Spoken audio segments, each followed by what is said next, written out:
Alors, les inforoutes, petit point d'histoire, ont été créées en 1995. Jacques Dongdou était l'ancien directeur de France Télécom et il a permis de financer au début les inforoutes dont le but principal était de mettre un ordinateur par école et que cet ordinateur soit relié à Internet. Il y a 2 ans, c'est l'État qui a fait les écoles numériques rurales et c'est le CIVU d'ailleurs qui a eu la confiance des communes puisqu'il a équipé 70 écoles rurales. C'est la preuve qu'on fait confiance au CIVU pour la qualité de son personnel et ses compétences. Suite au décès de Jacques Dongdou, j'ai été donc élu président du CIVU et à partir de ce moment-là, on est parti plus particulièrement vers la mutualisation de moyens et vers l'utilisation pratico-pratique de l'Internet et de l'informatique dans les collectivités locales. Mon but, ça serait que le CIVU soit absolument irremplaçable pour les collectivités locales.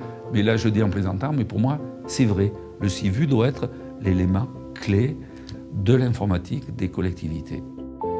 Nous avons abordé dans les vidéos intérieures, M. Quincal, quelques services auxquels les communes sont attachées.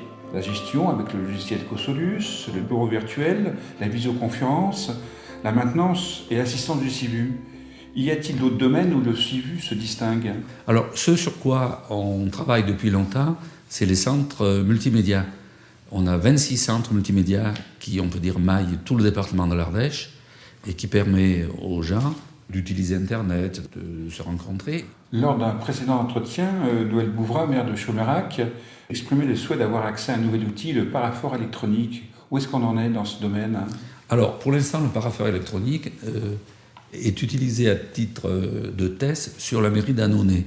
Donc on va voir ce que ça donne, on va avoir des retours. Il faut dire que le paraphore intéresse plus les communes d'une certaine importance où le dossier passe de service en service. Donc pour éviter que le papier se promène d'un service à l'autre, il va d'un fichier, d'un ordinateur à un autre, et lorsque tout est prêt, le maire ou le président de la communauté de communes n'a plus qu'à le présenter à son conseil municipal ou à son conseil communautaire. En 2012, que va-t-il se passer pour le CIVU? Eh bien, première chose, on devrait développer le logiciel GRAP. Joli nom pour un logiciel, GRAP pour tous les excellents vins qui se trouvent en Ardèche, GRAP pour un logiciel qui permet plusieurs applications dans le même. Agenda partagé, partage de fichiers, chacun choisissant ce qu'il veut dans sa GRAP.